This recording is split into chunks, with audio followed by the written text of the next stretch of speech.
Welcome to Spinning Back Clique, where each week here at MMA Junkie, we take a spin through the biggest stories in MMA. And on today's episode, 3 weeks in, how has the PFL done so far? We'll grade it. UFC is back in Kansas City. They lost a great main event, but they also replaced it with a great main event. And speaking of main events, UFC 317 was rumored to have DDP versus Khamzat, something like that. Now that rumored fight is supposed to be off, so the guys will go from panelists to matchmakers in the third segment. Hello, everyone. Gorgeous George here on the con. Look at the distinguished panel we have for you today. Mike Bond checks in. He's in Toronto. He's the MMA media titan. Went on a sweep there of South Florida last week. Great job, Mike. Danny Segura, also in Miami, lives there. Kicks ass on Hablemos MMA. Check it out. Si hablas español, te va a gustar. Nolan King, the Boston shot caller. He comes in, checking in from Boston. Cold Coffee's back. He's on the ones and twos. Let's get started. All right, guys. 3 weeks down and 1 week to go for the PFL. And I'm talking about these world tournaments they're doing, specifically the quarterfinal stage. Welterweights and featherweights in week 1. Bantamweights and women's flyweights in week 2. Middleweights and lightweights in week 3. We still have light heavyweights and heavyweights to go, but they're taking a week off, so that's next week. Nolan, we'll lead off with you, man. With these quarterfinals done, what are your overall thoughts? Give me a grade so far. Yeah, I'd give them a solid B+. To me, my thoughts are it's kind of a shame that the fights themselves have been overshadowed by, the online drama and some of the fighter mismanagement of the bigger stars and just some kind of horrible PR moves and the way that they've voiced the message to the masses of what they're trying to do. But the fights themselves, if you sat down, you watched these first 3 events, I know they still have one more coming up of the first round of the tournament. If you watch them, the fights were good. They were competitive. There were upsets. There were exciting finishes, big knockouts. And I think the tournament format versus the season format is already an upgrade. We're still a little bit messy in terms of like what these fights mean, like what are these fighters moving towards, who are the champions, things like that. But I do think the product itself has improved. Like if you compare these events to the first round events last year, I think these are way better. I think that they've been competitive, exciting, and the pacing's good too. So I think there's been a lot of there's been obviously a lot online. There's been I think a lot of fair criticisms of the promotion, but I think in terms of what they put together for these fights, I have to give them a B+, A- grade because they've been really fantastic. Nice. All right. I thought this was going to kind of go in another direction, but I'm glad you circled back to the fact that the fights is really what matters, and there's been some great action going on. How about you, Mike Bond? Would you agree with that B+ from Nolan King? Yeah, I would. Maybe a B for me. I will say, being on the road for a couple of weeks, so like haven't been able to watch the full broadcasts and stuff like that. But the way they put out their highlights on socials and things like that, like it's very quick. It gets widespread. They definitely don't have like as much protection on copyright claims and things like that as the UFC. So they're trying to let their product get out there as much as possible.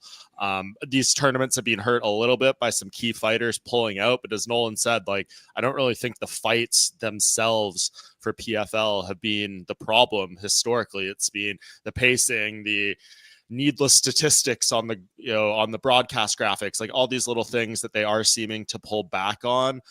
Their questions are like things around marketability, having a 11 p.m. main card on ESPN2, like the night before UFC 314, extremely unideal.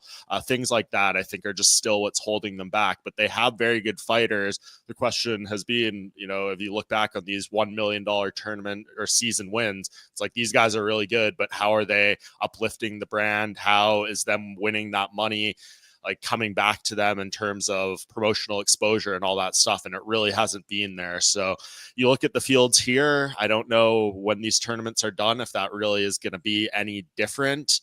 They got like someone like a Thad Jean who seems like maybe he's got something going on there, but he's still got to win out, got some tough fights ahead of him. So like things are slowly improving here, but again, it's not being about the quality of the fights historically or the quality of the fighters. It's all the other elements that creates interest from the fans and retention of your excitement.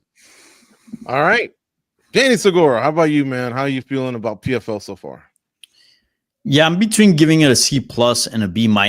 I very much agree with what Nolan said. here at the top. But the only thing that I do gotta say is that they've failed to sort of make a huge impact, and they've been overshadowed by, again, some of the drama and fighter mismanagement that Nolan mentioned. But I do feel like that has to factor in, because it is part of their year.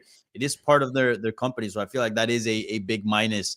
And I'm sure we'll get into that in a bit as far as the specifics. But all in all, I think it's been a good year. It's definitely been a step up than previous years, but they still have long ways to go. So I would say a solid C+. I'm going to give it a C.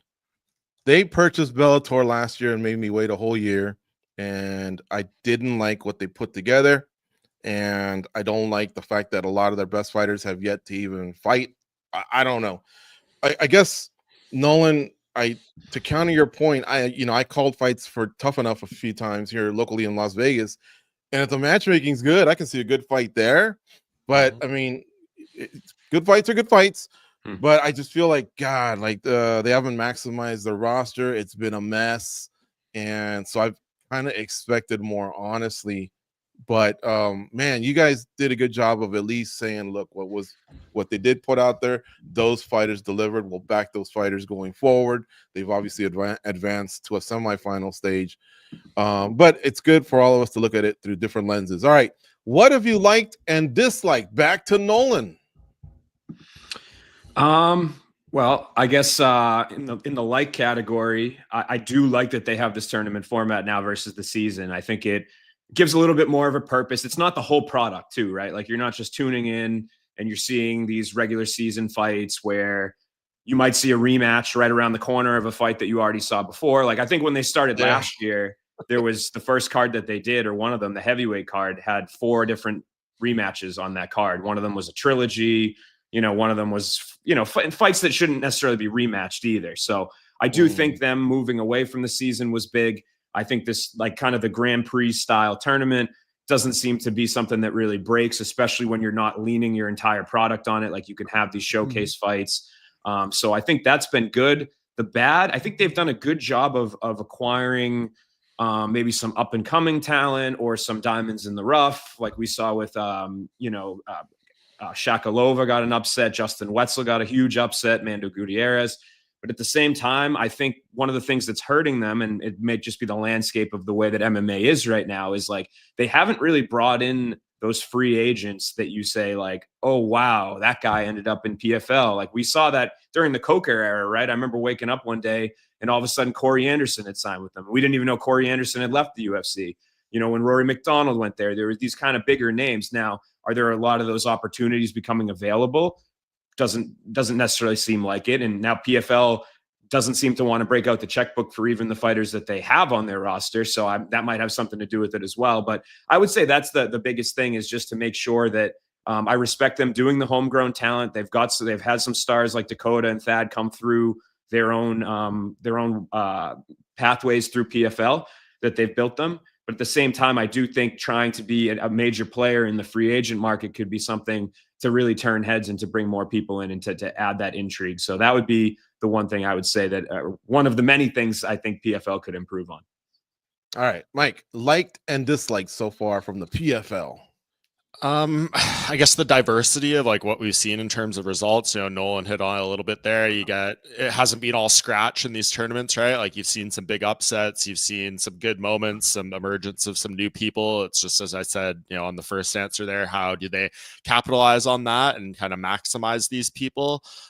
So like, it's always good to have that, right? At least some fresh people, some fresh personalities. I guess the don't like, kind of what Nolan said there too. It feels like these cards, and we'll get into my interview with Dakota Cheva and like everything that goes on with that, but like right there, it feels like perfect to have a Patchy Mix or a Dakota like headlining each of one of these. You get the tournament fights and you throw one of these on there, but again, can they afford to have these people fight? Like, that's the whole other can of worms. The questions you're asking, right, are focused on these 3 events. How did they execute? How did they look? It's not even going into the other issues that they have with these other fighters. That's a very important thing of what's going on here with PFL. But yeah, that would be, I guess, my biggest thing that you could, put an anchor on these cards. It's a champion that's a proven name, and I think it would really boost the ratings, boost the intrigue, because right now that's just what it feels like it's missing. We all know these fighters are fighting towards something, that there's this prize at the end, but I don't know if that's fully enough to,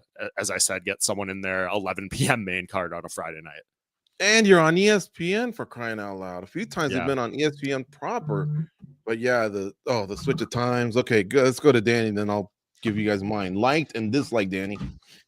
Loved the addition or the legalization of elbows in their tournament. Loved the fact that they took away the season and now it's just a tournament. Season was confusing, and I feel like the point system was also unfair because different bouts mean different things, right?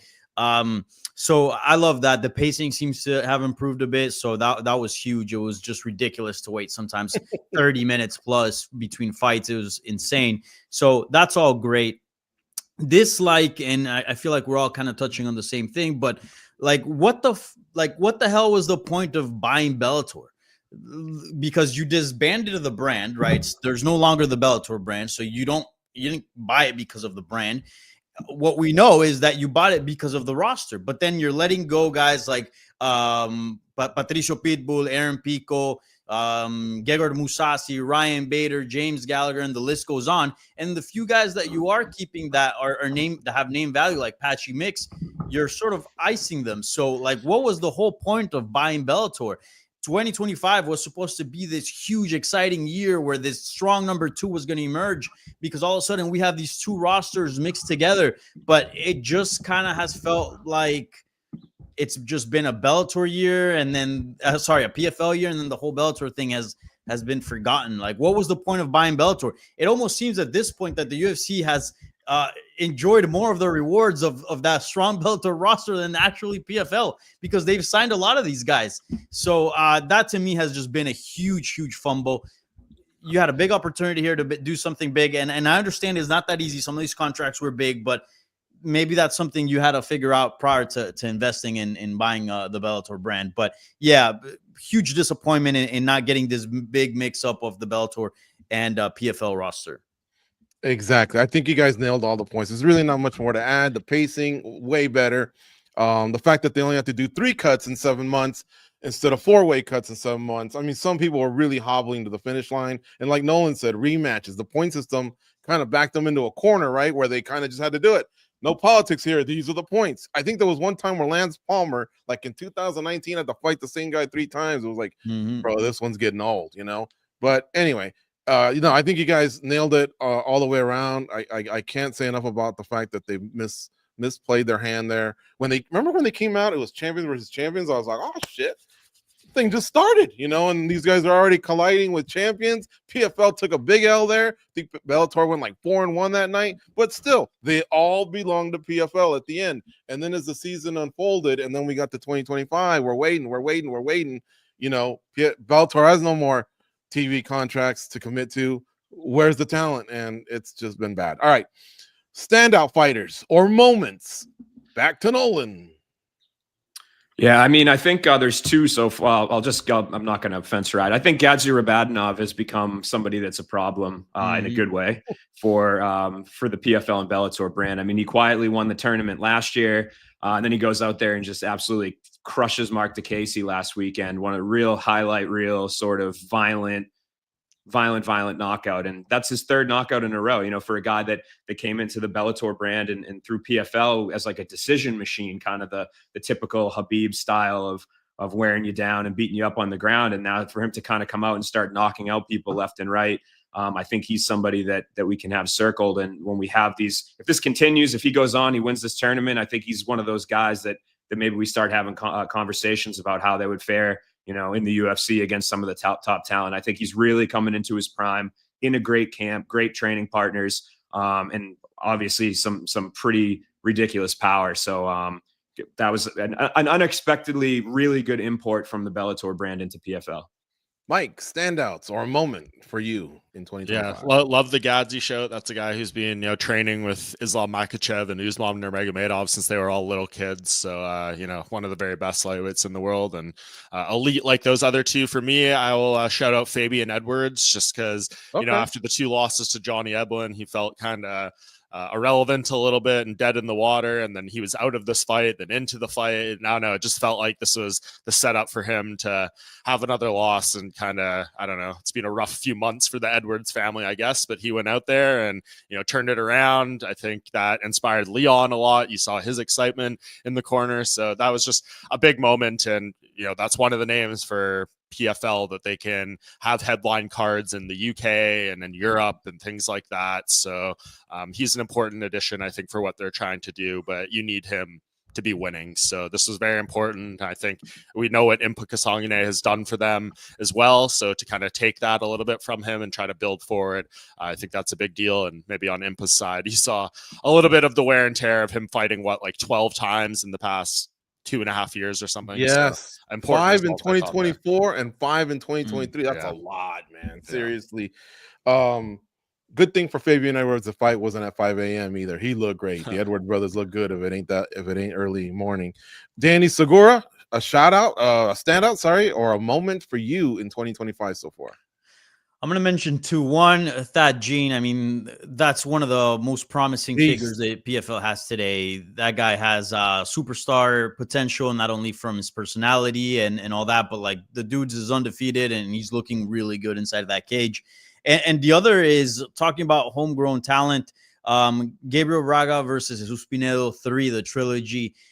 Yeah, we mentioned like all these free agents and the Bellator roster, this and that, but I feel like it's also important for the PFL to show that their homegrown talent, that their guys that they signed and they weren't that popular, can kind of cross over a little bit. And I feel like if you're a hardcore, you're not going to miss out on Pinedo versus Braga 3. I mean, this is their 1-1. One won the tournament, the other they fought in the final the last time out.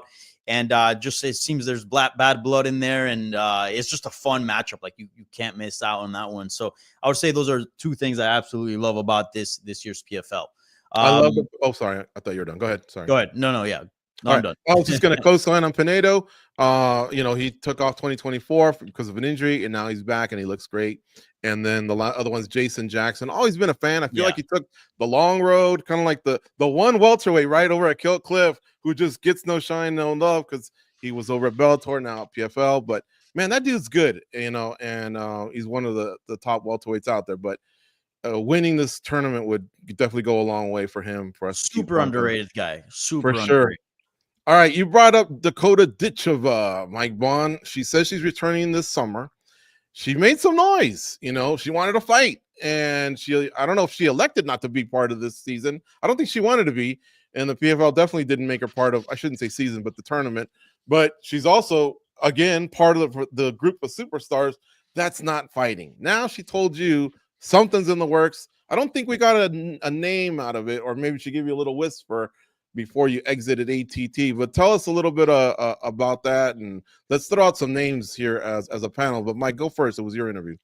Yeah, well, so I guess the timing was we did that interview, I think, the day before the PFL event, and obviously it got a lot of attention, rightfully so. A lot of people speaking out, and I think Dakota was very clear about her situation and wanting to be hopeful that PFL would do right by her. And then the next day she goes up to Orlando, and there she is on the broadcast saying she spoke to Don Davis, and they're telling her she's going to fight probably in July or whatever these Champion Series cards that they're planning over the summer are. But as you said, no date, no opponent. Hopefully for her case, it's just not lip service or anything, or, giving her something to chase. But yeah, that needs to happen, man. Like she's not thrilled. She's one of their biggest stars. She had so much momentum coming off that season, and then here she is 5 months later, like not even the promise of, hey, you're gonna fight in 2 months, at least when I spoke to her. So I understand why she'd be frustrated. She didn't go in the tournament because they kind of said they would keep her active and maybe want to build up a contender through that. But her comments were like, in hindsight, knowing where I am right now, like I would gladly be in the tournament because I would have had one fight done and be knowing the date for my second one. So I don't know if they can't afford her to compete that many times, or, a lot of different variables that can go into that. But it goes to show, I think right now, you're seeing these disgruntled fighters in PFL, the ones who speak out, are seemingly at least getting some movement. I mean, Patchy Mix is the one that kind of stands out to me, and Corey Anderson, who have got nothing really going in that regard. But I saw Johnny Eblin at American Top Team as well. He echoed similar feelings and like hope that he would get something in the summer. So yeah, it's just crazy. As I said before, it would be great to have these fighters on these cards headlining. And to me, I just hope it all works out for them, because you couldn't, is it a money thing? You couldn't have them fight at any point to this time of the year, but then you're going to have them all fight in 4 cards in 4 weeks or something over the summer. I mean, that seems like it would be a big task financially as well. So I don't know. There's a lot of things here that don't make sense, but my biggest takeaway there was, Dakota came out, spoke her piece in a respectful and gracious manner. And then a day later, PFL's there putting her on the broadcast saying she is going to fight soon. So closed mouths don't get fed, I guess. And it's got its thing because her teammate is now shining in the UFC after doing some time in the PFL, fighting for a title. Of course, I'm talking about Kayla Harrison. Plus, seeing people escape and get to the UFC. Patricia Pitbull just fought. So Aaron Pico, you see there's a lot of buzz around him. Nolan, who's a good opponent for Dakota Ditcheva? I really wish the PFL would have had one ready, because, again, this is still just this slow process.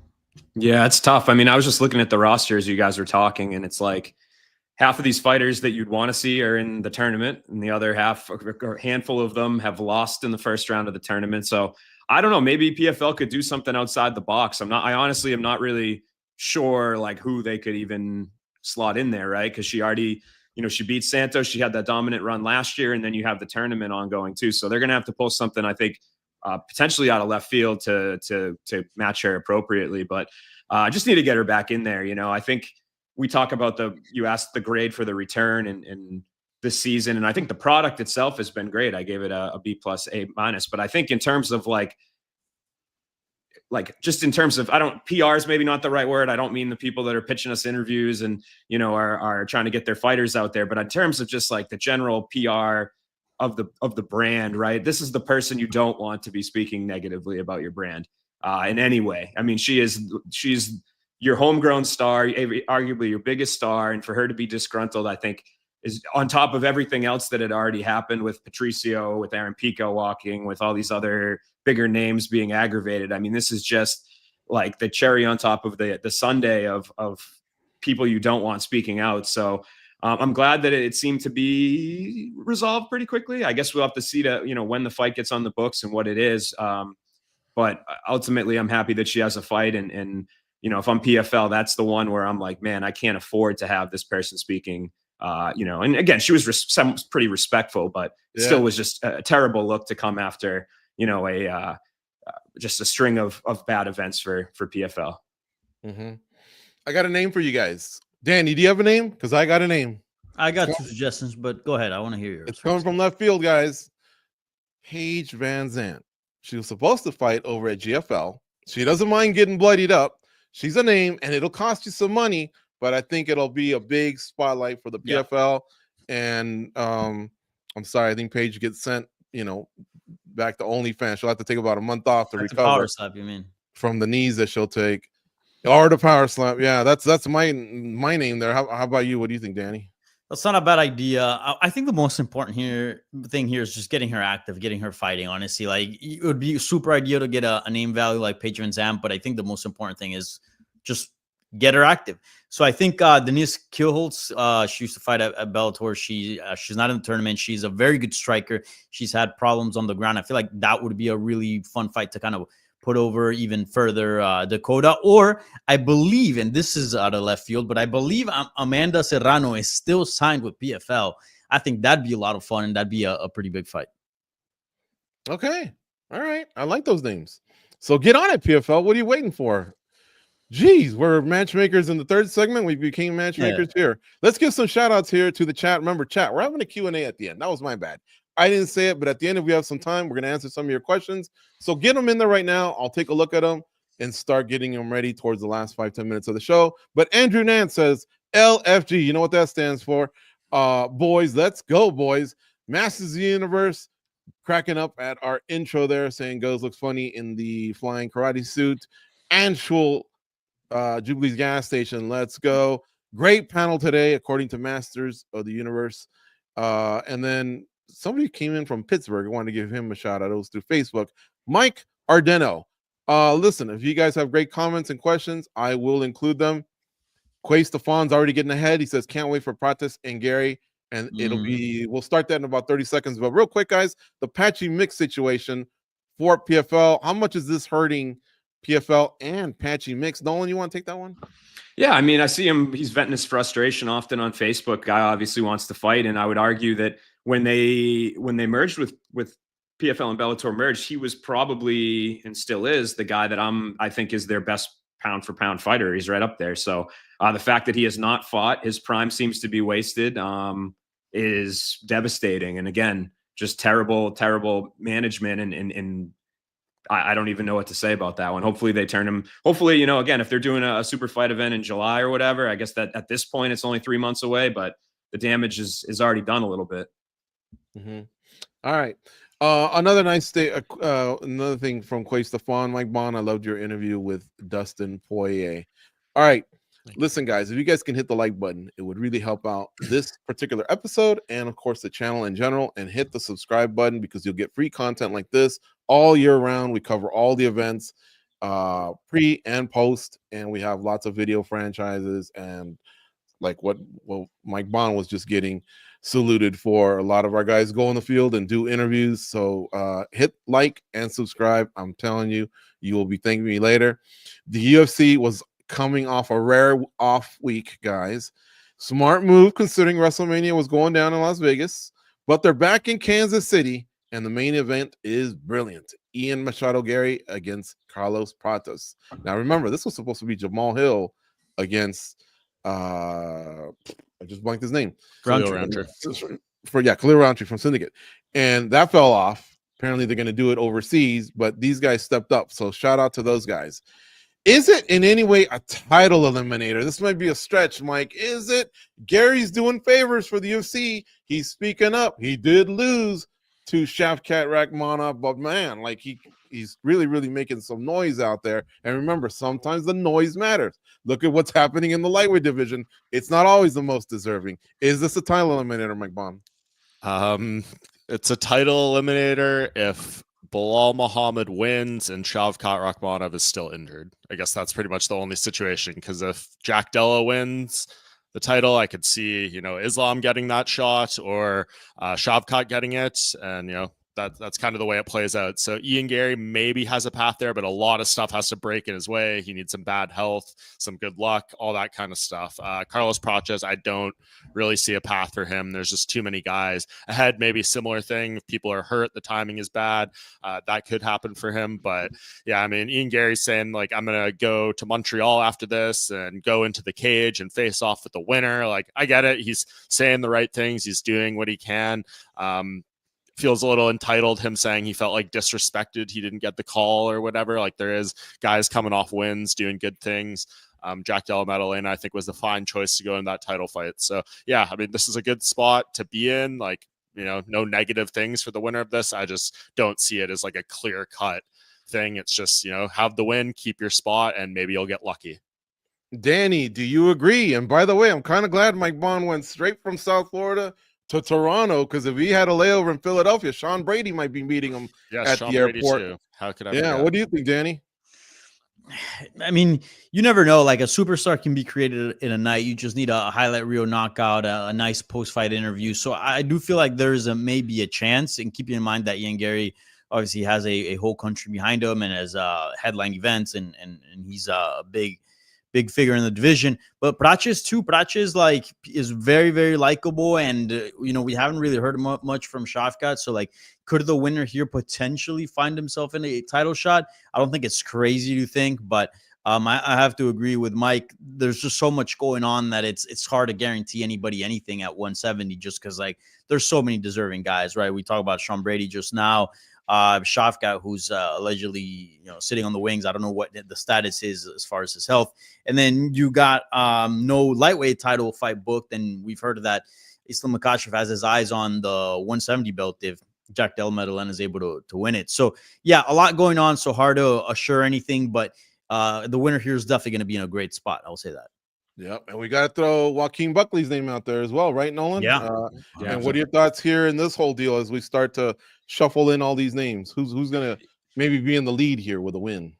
Yeah, I mean, Carlos Prates, I can see him being somebody that the UFC wants to fast track. You know, with the fight in December when they had the title fight fallout, they went to him before they went to Ian Garry. So that tells me what I need to know about where they think he fits, right? So even if he goes out there and has you know, if he knocks Ian Garry out, I still think it's not going to be enough to really throw himself in the conversation, particularly where there's this big logjam, right? There's the title fight upcoming. It seems like Shavkat's going to be the de facto next man up after that. So my guess is, you know, Prates, if he goes out there, he wins this, he'll put himself one fight away from a title shot. And I kind of think Garry could put himself in the similar scenario, right? He's stepped up. I mean, people can say whatever they want about him. They don't like his personality. They can talk a bunch of smack.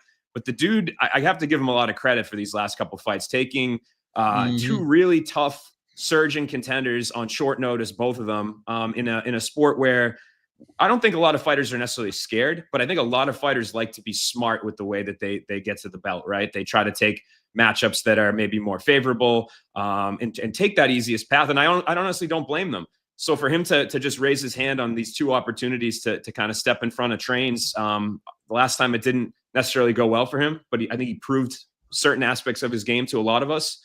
This time around, has the opportunity to do it again. So really shout out to him for, like him or not, the dude has a lot of confidence and isn't afraid to take on anybody in the division.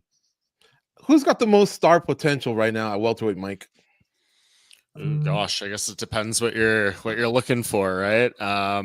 Both these guys feel like they definitely have a lot of upside in that regard. I mean, I think Ian Garry for more the polarizing sense. I think Carlos has, you know, the whole cigarette thing going on, the carefree attitude. He's got the attachment to the fighting nerds. So I think both these guys kind of have it. I would put them, if you're just talking about like personality and all that stuff, I'd put them ahead of Shavkat and Sean Brady in that regard. But are they the better fighters? That's ultimately what we'll win out and find out. But yeah, I mean, the thing is, Bilal Muhammad, as he's showing, will like verbally spar with anyone, right? Like you might not like his fighting style, you might not like this or that, but like he's willing to talk, he's willing to get into it verbally, physically, if the stories of that Kamaru Usman podcast are true as well. So like he's there for it all.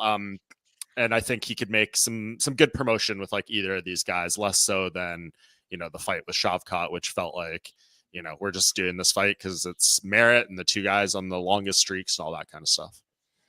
That is a long toe injury, though, man. He's fighting in May and he won it in July. And I know that Bilal wanted to be really, really active. What's your prediction for Saturday, Danny, between Prates and Garry? I think Ian Garry is going to win. I just think he's just way too smart and he's got way too many tools. Like we saw when he fought MVP, like he was able to go and sort of become a wrestler, right? When we've usually known him to be a striker. Prates is, I think, vastly more dangerous than he is, but overall the better fighter, I think that's Ian Garry. And it kind of hurts to say, and I don't have anything against Ian Garry, but I just really like the Carlos Prates character and just his fighting style. But I do think that this might be not a boring fight, but not as exciting as maybe people might think. And I think it's going to have Ian Garry coming out on top. You agree, Nolan? It really comes down to two scenarios. One is, like Danny said, Ian uses his technical striking. Maybe he has more of a ground game than we thought he did. So maybe he'll even try to make it a little gross up against the cage, maybe even go for a takedown. But I do think he's hittable, and Carlos can pack a punch. So can Carlos land that shot that's going to put him away? I'm not sure. I think I'm going to be safe here as well and lean towards Garry. You know, I think for Prates, really it's going to come down to, is he able to catch him? And I'm not sure that he is. I like Prates in this one. Who do you like, Mike? It's a tough one. I agree with everything said. I'll just to diversify the panel here. I'll go Prates just because you know, we haven't seen the fighting nerds men lose yet in the UFC. So let's keep picking them until we see that happen. All right, there you go. Anthony Smith is going to retire. That's the plan this weekend. Is he, guys? Is he, Danny? I mean, he really likes, I think, the limelight of fighting. It took a long time for him to maybe declare himself no longer a title contender. And you can tell, obviously, there's a heavy heart with what happened with his coach last year. But at the same time, it really does appear that this is a tough decision for him. Does it all go down this weekend for him getting his hand raised and maybe exiting like a lot don't get to do. Yeah. MMA retirements, anytime anybody says they're going to retire, you always have to kind of take it with a grain of salt and really wonder if that's really going to be the case. I feel like he's going to probably retire and I think maybe even take an extended break, but part of me just feels like he's going to fight again. I kind of see like the scenario with Paul Felder where he retired and then he randomly came back. He was supposed to commentate an event and ended up fighting like RDA or something. I can kind of see that happening because, like, honestly, the light heavyweight division right now, the level is like not super high. He's one of the bigger names. And if he's able, especially if he's able to look good and win, I can kind of want to see him, do another one. Okay. We wish him the best either way, and he definitely has a career with a podcast. He did time at SiriusXM. I'm not sure if he's still there. And then obviously the UFC calls on him from time to time to work the desk. So if this is it, wow, what a perfect place to exit, especially if you can come out with your hand on top and all your marbles still. What's at stake here with Chikadze and Onama? What does this fight mean for 145, Nolan? I think it just, I don't know if it necessarily has a ton of stakes for Onama. I mean, that will be his marquee win. You throw him, he'll be in the middle of the rankings. And for Giga, it's a good rebound fight. I think a lot of people on paper might look at it as a little bit of a high risk, low reward scenario for him. But I honestly think like Onama kind of has that street credit at this point where that from the fights we've seen, he's kind of a savage. So I think for both guys, good for Chikadze to get back in there, get back on the bike, so to speak. And then for Onama to be able to pick up the biggest win of his career at home, I think would be pretty damn cool as well. Yeah, there's a comment that threw me off here for a second. KC is a shithole town. Literally having it at a Walmart. Man, I've seen. I liked it when I was there a couple of years ago. Yeah, the U.S. national team has had some events there, and it looks like a grand old time. And then the KC Chiefs, damn dude, be proud. I don't know if that's his town or not, but what is going on there? Kevin says Smith versus TJ Dillashaw is going to be a fun fight down the road. Nice sense of humor there. And Mike, somebody up in the chat earlier was saying it was nice to see you not getting attacked by that emu. Were you sweating it, by the way, when that emu was I didn't even notice it was there until like that was a legitimate reaction. And in the moment it felt much closer to my face than it was looking on video. And the look in its eyes was slightly sketch. You just didn't know, but I don't know. Then it started walking around and acting like it was Kayla Harrison's dog or something. So it tensions rose or went down a little bit there. I felt like, check out his interview with Kayla Harrison. It's right at the beginning, and then throughout the interview, the emu makes himself comfortable. Marshall Mathers, is that his name? Yeah. All right. So what else can we expect from this card? Give me another highlight, Danny, from the UFC event in KC. Ooh, I'm gonna go with a fight that I was looking forward to a few weeks ago. I'm glad they kept it together and they reschedule it. I got to shout out Chris Gutierrez versus John Castañeda. Fun fight at 145 pounds. Yeah, this one's going to be a good one. And honestly, one that I've been struggling with. I think I'm going to go with Gutierrez here, but tough fight to pick. Very, very skilled guys at 45. Nolan King, who do you like to highlight here? Honestly, Mike's interview with Vikram Malaskarov at ATT, I thought, kind of reminded me the hype that he had before that Robert Whittaker fight and how unideal the circumstance of going to Vegas, cutting weight, then being told, hey, actually, can you save our main event next week? And then having to adjust your weight cut, fly across the country, cut weight again, and then get knocked out by Robert Whittaker. I could understand where that would be a difficult circumstance to fight in. So that got me a little bit excited about his fight with Andre Muniz, who I know we were high on at one point, who's had some ups and downs. But I kind of like that one for middleweight. There's not a lot of kind of meaningful upper tier, middle of the pack sort of fight. So I think that's a good one that's going under the radar. How about you, Mike Bond? I'll stick with middleweight as well. I'll say Michelle Pereira and Abus Magomedov. I saw Abus down there at American Top Team as well, training with the likes of Bo Nickel and top level middleweights in there. And then Michelle, where he got absolutely destroyed by Anthony Hernandez in that last fight, and that was kind of his setback since moving up to middleweight. Let's see, does he learn? Did he improve that? Kind of change some things about his game? because that's like going to be a kind of a divergence point, right? Like, can he get better and become something more than the fun, be spinny guy, or is that just going to be who he is for the rest of his UFC career? I think that's what that fight exactly did. That ass whooping's going to make him a better fighter. And Masters of the Universe is saying, hey, take a look down lower end of the card. Well, thanks for stealing my shine, because I was going to highlight Matt Schnell. Interesting that he retired and came back. Jimmy Flick did the same thing, and they're facing each other. I've always had love for the flyweights. It's hard for flyweight fights to suck, honestly. So I expect a lot of action, but I think both guys realizing, well, I've kind of called it quits once before. Am I back? Usually when fighters come back, usually they're bouncing off a good camp. So keep an eye on that one. All right, guys. So like it or not, WrestleMania 41 went down. I know a lot of people aren't all about it. Phony wrestling, my dad called it like 12 times as he was here this weekend.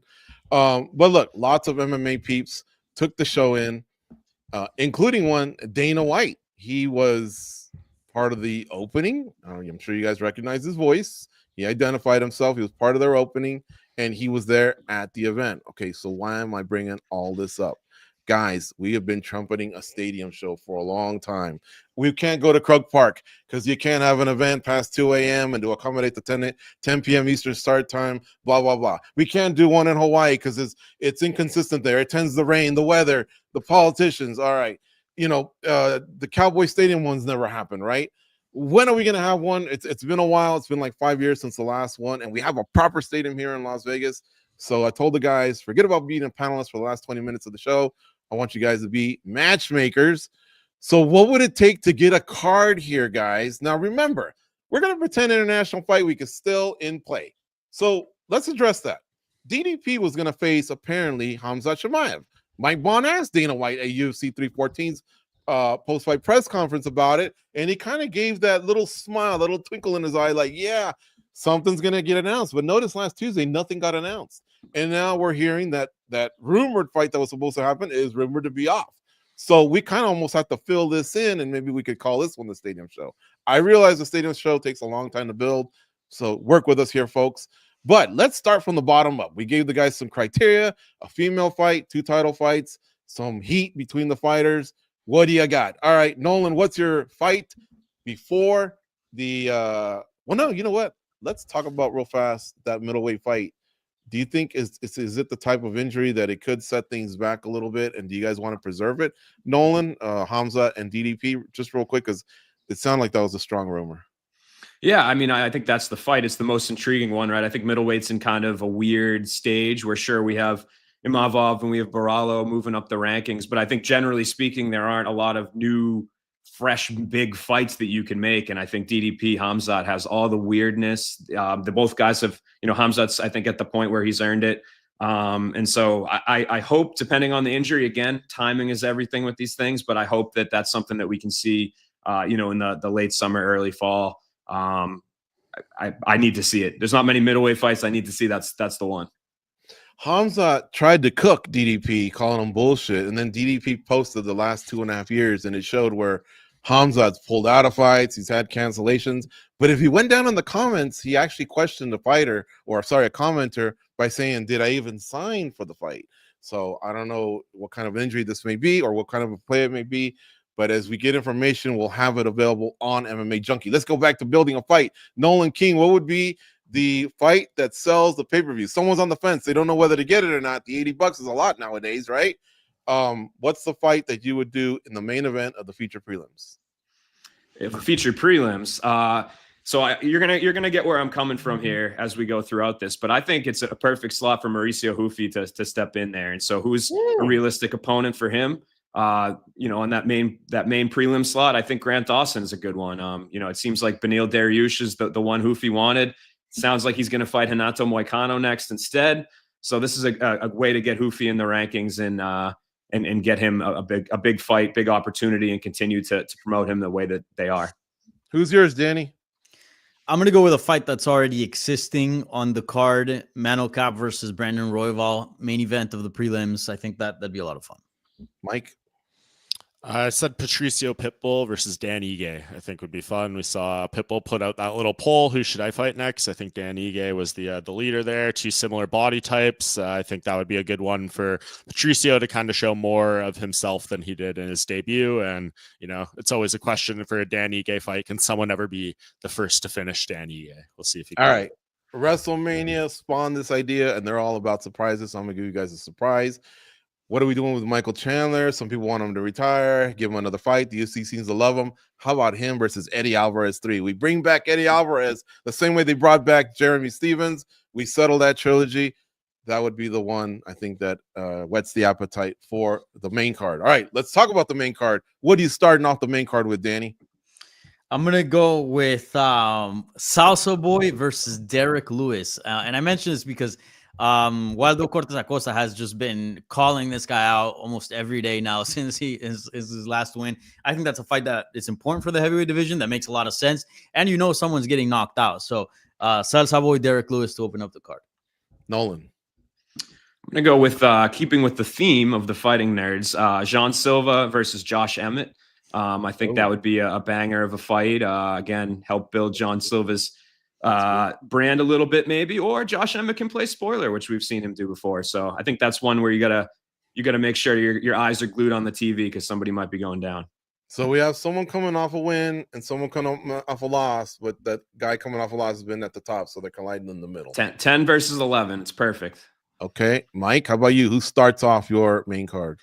I had a Mauricio Hufi fight as well. I had him against Beneil Dariush. I thought that made sense, given where both guys are at. I feel bad for Beneil because he was kind of said to be getting something good for stepping aside in that 311 crapshoot back in January. He was the odd man out there, but sorry, Beneil, your prize is one of the hottest prospects in the division. All right. Mine would be, again, WrestleMania is all about the surprises. There's two guys that I can think of who are still left from the WEC. I would have them come out with the blue gloves, and each guy would bring like some notables with them, like Cub Swanson versus Jose Aldo at 140. Let's have some fun. All right. I know Jose Aldo's got a fight coming up or whatever, but still, we're having fun here. And I think Cub Swanson could come out with like Miguel Torres and Uriah Faber and DJ on one side, and on the other side, Poirier, Cruz, and Benavidez, and have them come in there. We have Reed Harris sitting next to Dana White. Some WEC highlights. Bring back Brittany Palmer to be the ring card girl for that one fight. Let's have some fun. It's a stadium. Let's have some ramps. I don't know. All right. The next fight is called the swing bout. That's an old school term, but it's the second fight on the main card. Nolan, who's your swing bout? All right. So my swing bout would be, again, sticking with my theme, Kyle Bahalo versus Nasruddin Imavov. I don't know what the logistics of this happening is. It seems like right now there's a little bit of a back and forth online as to whether this can happen at that time. Borrallo seems to be saying Imavov doesn't want it. Imavov's kind of disputing that. So maybe in reality, this fight can't happen for whatever reason. It might have to happen later. But I think that's a pretty clear cut. Again, with this middleweight division getting delayed, maybe not, but I would think that in a perfect world, that would be a sort of a title eliminator as well. All right. And I get the hint, Nolan. I get the hint. I promoted Mike Bond's Bonfire and Danny Segura's Hablemos MMA. Nolan King also did a nice piece with the Fighting Nerds. He's all over the Fighting Nerds on this segment. So go back and check it out. But yeah, he helped put them on the map. And honestly, they put themselves on the map like a combined 19-0. But your fights have been good so far. All right, Mike Bond, swing bout. I just went with something that was already made. It'll kind of lead to, what my co-main event on this card is. It's the Brandon Royval Manal Cop fight. Just feels like a title eliminator there. And then we'll get to my thoughts on why that could be there. It's a little insurance as well. Danny Segura. Mine, by the way, you forgot to mention, George, we were supposed to have some parameters here for this little exercise. Mm-hmm. I don't think you let the two title audience fights. know. I didn't say it. Sorry. Two title fights, a women's fight, and a title eliminator. And a bad blood fight. All right. This is my title eliminator. Jiri Prochazka versus Carlos Ulberg. Yep. Fuck yeah. I'm feeling that. Ulberg kind of isn't coming off the buzz that I wanted him to, but he did win. He's got a but chance. Jiri sure is. Jiri. Yeah. You know. Okay. All Well, I hit two boxes there. Brandon Royval versus Manel Kape is a little bad blood after the first one fell apart, and it's a title eliminator. So, boom. I just don't have any women's fights, so spoiler on that. My women's fight is Amanda Ribas versus Macy Barber 2. See, this fight card needs action, and I know Dan Tom's going to kill me because he hates rematches, but I'd rather see a rematch because some of the latest fights that we've had between the ladies have not been that good. So I just look for two chicks that throw down, and these two had a great one the first time. I'd love to see them do it again. All right, now we're at the featured bout. Nolan King, who's your featured bout? Third one from the top. Okay, so I'll preface this again by saying if I was just going in fantasy land here and I wanted to make the biggest fight of all time, I would put Tom Aspinall and John Jones and Connor on this card. So I'm trying to keep it a little bit realistic as well. For me, we got to sell out a stadium now. Make it a good one. Yeah. Charles Oliveira versus Ilia Topuria, a 5-round fight. And I'll tell you why I'm putting this here. It might sound a little crazy, but I think Islam seems not to, obviously he's come out and kind of said that Ilia needs to earn it, right?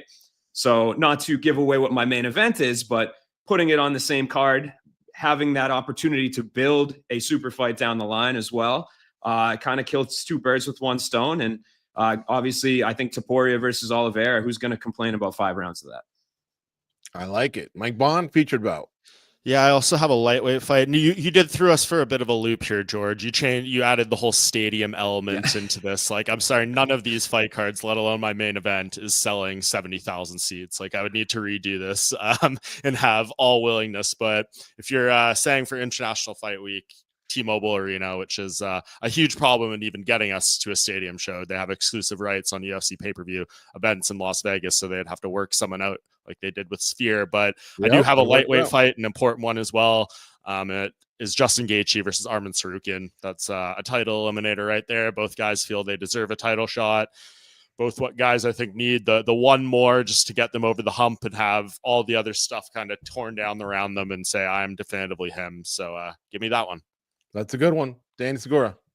All right. For this one, it would be my bad blood fight, which I have Leon Edwards versus Jorge Masvidal. You good one. Me. You got me. That one's my bad blood one. So yeah, right before it sets up my 2 championship fights I've set up.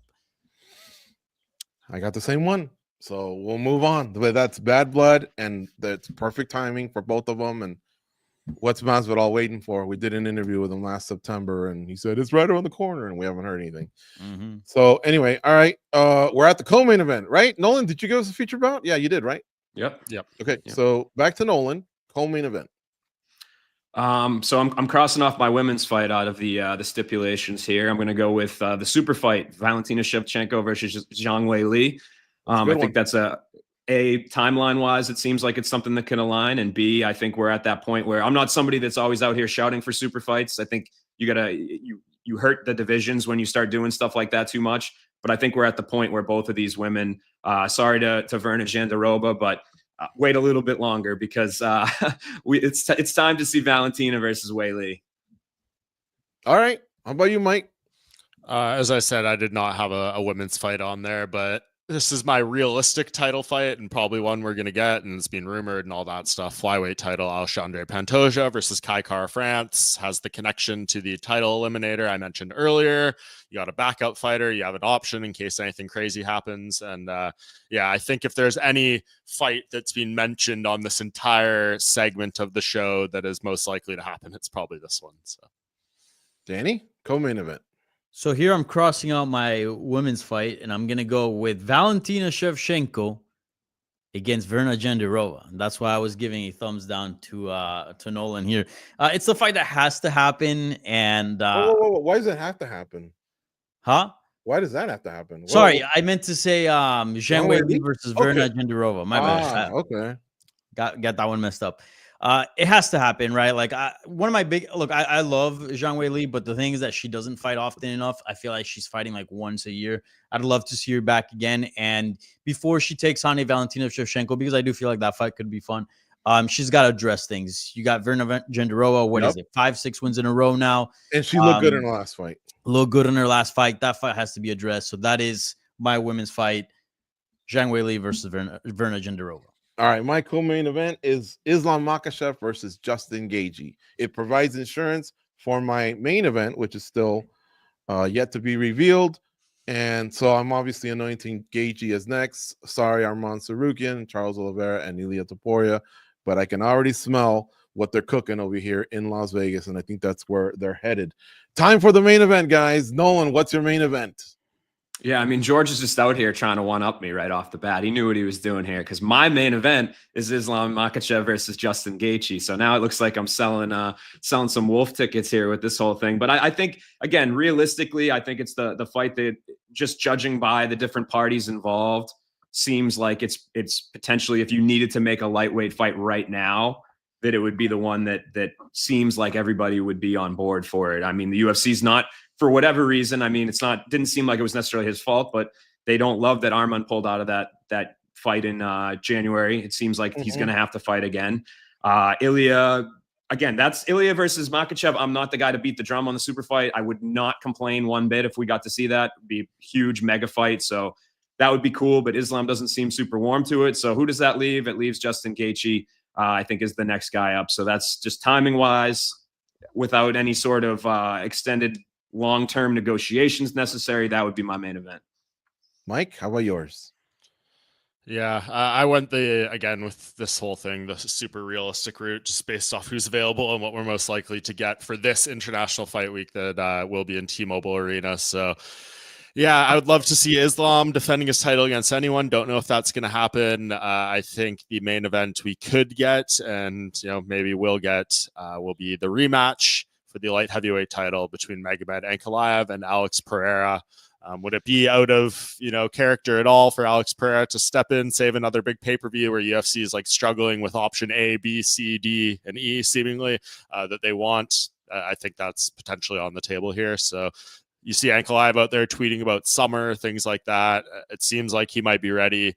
Not a ton of damage taken by either of those guys. So that would be a bit of a disappointment, I would say, if that's ultimately the fight we get, considering we've talked so much about Khamzat's and Ilia's and Makhachev and stuff. But this is the way it goes sometimes. Look what we end up with for International Fight Week last year in the crapshoot. So I'm preparing myself for that because it's been a rough run of International Fight Week main events for the UFC. It sure has. And I really thought it sounded like Makhachev was kind of feeling like he might step up, but you definitely I think if they call him, he'll be ready. But I think we're more, if that happens on this time frame, I think we're more likely to see the Nolan suggestion than Danny's suggestion. And you have the floor. Danny, your main event. Islam Makhachev versus Ilia Topuria. That's such a fun fight, man.